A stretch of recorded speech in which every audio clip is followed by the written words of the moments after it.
2 ans plus tard, Netflix s'est enfin décidé à sortir la suite de Shadow and Bone. Reste à voir si c'est à la hauteur de nos espérances.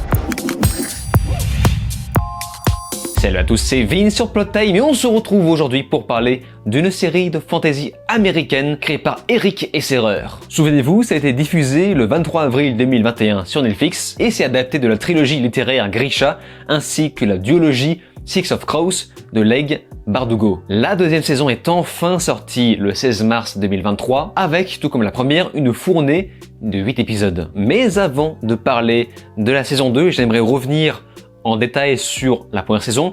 Je n'avais pas spoilé dans ma première vidéo. Là, je vais le faire. Je vais spoiler la première saison. Je vais chapitrer dans ma vidéo. Ne vous en faites pas, au cas où si vous voulez passer directement dans la saison 2. Ça me paraît important de revenir sur la saison 1 car mon avis a beaucoup évolué entre temps. Alors, pour tous ceux qui me suivent depuis tout ce temps, je pense que vous vous souvenez de ma première vidéo sur Shadow and Bone. Vous savez, j'avais une barbe horrible, mais vraiment dégueulasse, mal coiffée. Alors que là, aujourd'hui, ma barbe est parfaitement taillée, bien soyeuse. Voilà, il faut prendre soin un peu de son look. Mon avis sur la première saison dans cette vidéo était globalement positif. Et vu qu'il s'est écoulé 2 ans, ce que j'ai fait, c'est que j'ai revu la première saison pour me préparer à la deuxième. Et bizarrement,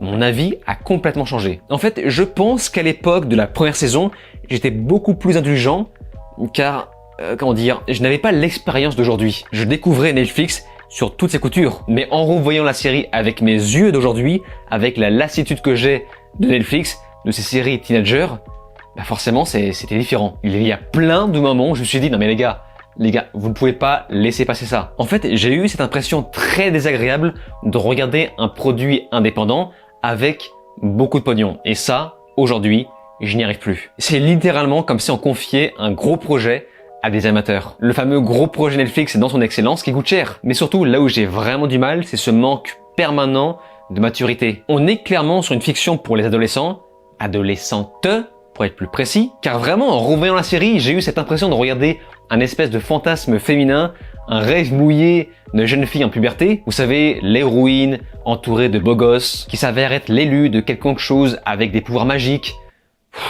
Pour vous en rendre compte, essayez simplement d'inverser les sexes dans certaines scènes et jugez par vous-même à quel point ces scènes auront fait scandale sur Twitter. Mais évidemment, je pense à cette scène invraisemblable avec la fille qui va qui va agresser le mec pour qu'il le touche. Closer. Et vraiment, mais imaginez cette scène inversée. On a un mec qui fait allez viens là ma poète, Simon touche-moi là, tu m'attires pas Simon, allez vas-y. What are you doing? Oh God, relax. I promise not to ravish you.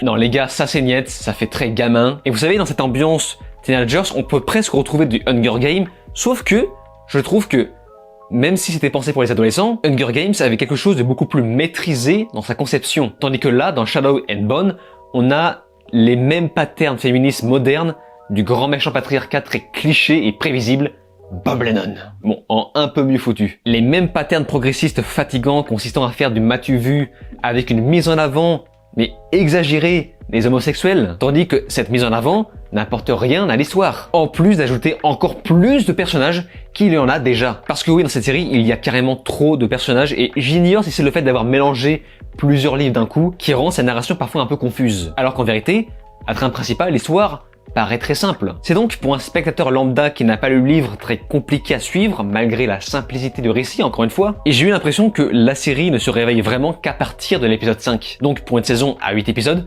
c'est quasiment vers la fin. Et ce que j'ai trouvé particulièrement insupportable, c'est ce montage de transition rapide de youtubeurs. Vous savez, ces espèces de oh la vache, c'est insupportable. Bref, je crois, si je ne m'abuse, que cette série est réservée à un public de niche, donc pour les lecteurs, ceux qui sont fans du livre, n'hésitez pas à me dire si c'est le cas d'ailleurs. Dans les commentaires de ma première vidéo sur Shadow and Bone, il me semble que les fans avaient adoré la série. Dans l'ensemble, en dehors de tout ce que je vous ai dit, il y a quand même un sacré travail, que ce soit sur le développement de l'univers, sur la répartition ethnique qui a également été réfléchie.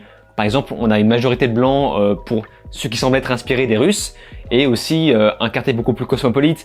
Vous savez, ça a été pensé. C'était réfléchi, c'est plutôt bien fait. Tout le monde a sa propre culture et quand on arrive dans un environnement différent, on sait où on est. On se dit, ah, là, on est à cet endroit-là, on comprend ce qui se passe. Même si, avec du recul, en revisionnant la série, je me suis dit, les costumes, c'est... Je sais pas, ça fait un peu kitsch. Ça fait un peu trop. Ça manque de quelque chose qui rend vraiment la série beaucoup plus soyeuse, beaucoup plus précise, beaucoup plus perfectionniste. Comme par exemple House of the Dragon. Moi, j'avais adoré le travail autour des costumes, des robes. Là, ça... Je sais pas, il manque quelque chose. Mais bref, je reste quand même ouvert d'esprit pour sa suite, la saison 2. Donc, nous allons voir ce qu'il en est réellement.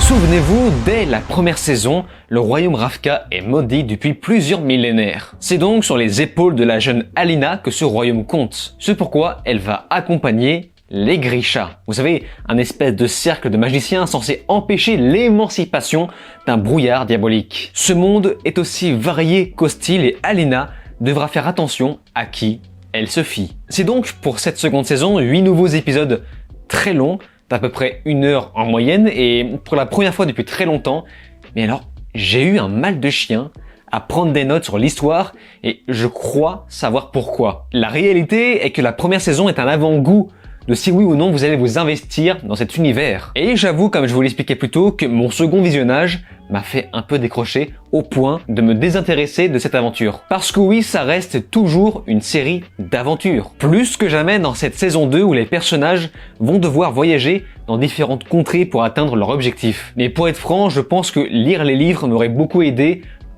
à donner un avis beaucoup plus constructif, de manière à, par exemple, proposer quelques comparaisons. Et c'est pourquoi, une nouvelle fois, j'invite les connaisseurs des livres, à me faire part de vos avis dans les commentaires. Est-ce que cette saison est fidèle ou non? Après un premier épisode de saison 2 très rythmé, eh bien, j'ai croisé les doigts pour que le reste se suive. Mais... il faut dire qu'il y a tellement de personnages et d'arcs différents que c'est compliqué de rester bien concentré jusqu'au bout. Malheureusement, les stéréotypes sont toujours là. Netflix a toujours autant de mal à décrocher à ces clichés très adolescents, si ce n'est un peu balourd, qui donne l'impression de tout savoir à l'avance. Ce faisant, je ne me suis une nouvelle fois pas senti suffisamment investi avec les personnages pour avoir envie de m'y intéresser davantage. Pourtant, eh bien, je constate que le travail est là. Vraiment, il y a du travail. On va par exemple en apprendre plus sur les origines de certains personnages. On a même des scènes de face à face, de règlement de compte à plusieurs reprises. Et ça marche bien, mais à côté d'autres scènes beaucoup plus prévisibles. Sans compter le fait que, dans l'ensemble, c'est quand même globalement un peu immature. Avec des dialogues, c'est vraiment du moi gentil, toi méchant. Autrement, pour parler un peu plus de la forme, je constate que le format cinémascope de la première saison a disparu. Un format pas très utile d'ailleurs. Cette fois-ci, ils ont switché sur le format, si je ne me trompe pas, 1,85.1, qui est un format à mi-chemin entre le cinémascope et le 16/9. Vous savez, le format habituel qu'utilise Netflix pour les smartphones. Du coup, ça me fait dire ce qu'est cette série. Une série qui était pensée, conçue pour être regardée dans le train. Mais globalement, c'est quand même très beau visuellement. On a de belles couleurs, même si, attention, il y a des scènes où on ne voit rien la nuit. Je pense par exemple à l'épisode 7, on a une scène de nuit, on ne voit mais vraiment rien, mais genre rien. C'est pas une blague, on ne voit rien. Et à part ça, même si la première saison sentait un peu l'amateurisme, il y avait quand même un espèce d'effort de fait. Le showrunner donnait ce qu'il pouvait pour créer un rendu relativement clean. Et forcé de constater qu'on obtient à peu près le même résultat pour cette seconde saison. Alors il faut savoir que cette suite a été réalisée intégralement par des femmes, contrairement à la première saison. Des réalisatrices, malheureusement de seconde équipe, et je ne sais pas pourquoi. J'ignore si Netflix a senti que ça allait apporter quelque chose de plus. Idem du côté des scénaristes qui ont bossé un peu dans leur coin pour écrire chaque épisode séparément. C'est vraiment bizarre comme choix. Et j'imagine que c'est ça qui donne cette impression de voir un épisode fondamentalement différent du précédent. Bon, évidemment, je pense qu'ils ont surtout fait ça pour optimiser leur temps. Une saison un peu ambitieuse qui a quand même mis 2 ans pour arriver. Une suite avec d'ailleurs bien plus d'action, même si je trouve que ça manque quand même d'épicness pure. Ça manque quelque chose de magistral, de grandiose. On a toujours cette impression un peu dérangeante de voir des gens se filmer dans une espèce de cour de récréation pour enfants. Bref, vous savez, ça manque d'épique quoi, de champ de bataille. Et ce qui me rend ouf aussi, c'est qu'il y a toujours ces espèces d'effets lourdingues de transition de youtubeurs dont je vous ai parlé au début. Oh la vache! Ça ne m'aurait pas dérangé s'il faisait une fois de temps en temps. Sauf que là, c'est vraiment tout le temps. Criminals!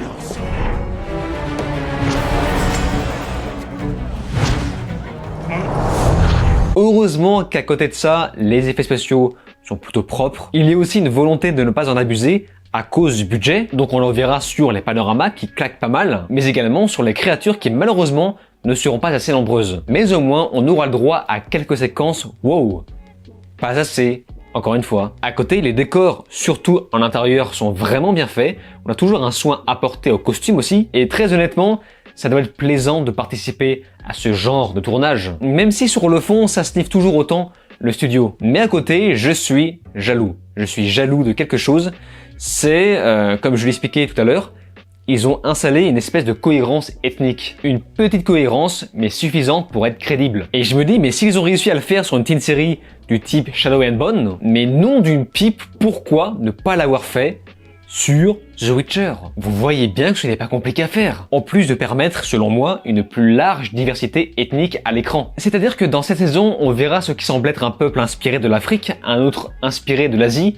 Malheureusement, on sent qu'on est toujours dans le même studio. C'est justement ça que j'ai trouvé les extérieurs un peu moins développés que les intérieurs. Il y a un petit sentiment d'étouffement. Mais voilà, quand même, on se sent un petit peu immergé. On voit que les personnages ont leur langue, ils ont même leurs propres accents. Bref, encore une fois, j'insiste, il y a du boulot. Et le tout est accompagné d'une musique orchestrale générée par une intelligence artificielle. Enfin, sans déconner, c'est vraiment ça. Typiquement, le genre de musique très générique de séries d'aventure qu'on oublie immédiatement après le visionnage. Et donc, voilà, c'était la saison 2 de la série Shadow and Bone, et je me suis dit que ça allait être la dernière saison pour moi. Alors attention, j'ai trouvé ça regardable, mais je n'arrive plus à accrocher à l'histoire. Pour être honnête, je pense ne plus être la cible de ce type de fiction. Parce que certes, au début de ma vidéo, j'ai dit que c'était une fiction pour adolescents, mais absolument pas de façon péjorative. Je ne suis juste plus la cible. Mais c'est bien que ce type de série existe. Pour ma part, je n'ai pas eu l'impression de regarder cette série, je l'ai consommée de façon automatique, sans réelle conviction. Et je le redis une dernière fois, l'avis des lecteurs du livre m'intéresse beaucoup. Je suis curieux de voir s'ils ont décidé de rester fidèles aux matériaux de base ou non, contrairement à la série The Witcher qui s'est complètement éloignée des livres. Et d'ailleurs, à côté de ça, je ne serais pas surpris d'apprendre que Netflix annule la saison 3. Oui, parce que Netflix passe son temps à annuler des séries. Mais enfin bref, nous verrons bien. D'ici là, n'hésitez pas à me faire part de vos avis dans les commentaires. Comme d'habitude, j'y porterai attention. Et c'est donc sur ces mots qu'on se laisse. N'oubliez pas de vous abonner à ma chaîne YouTube, cliquez sur la cloche, souscrire si vous pouvez, et de me rejoindre sur les réseaux sociaux. Je vous dis alors ciao et à la prochaine.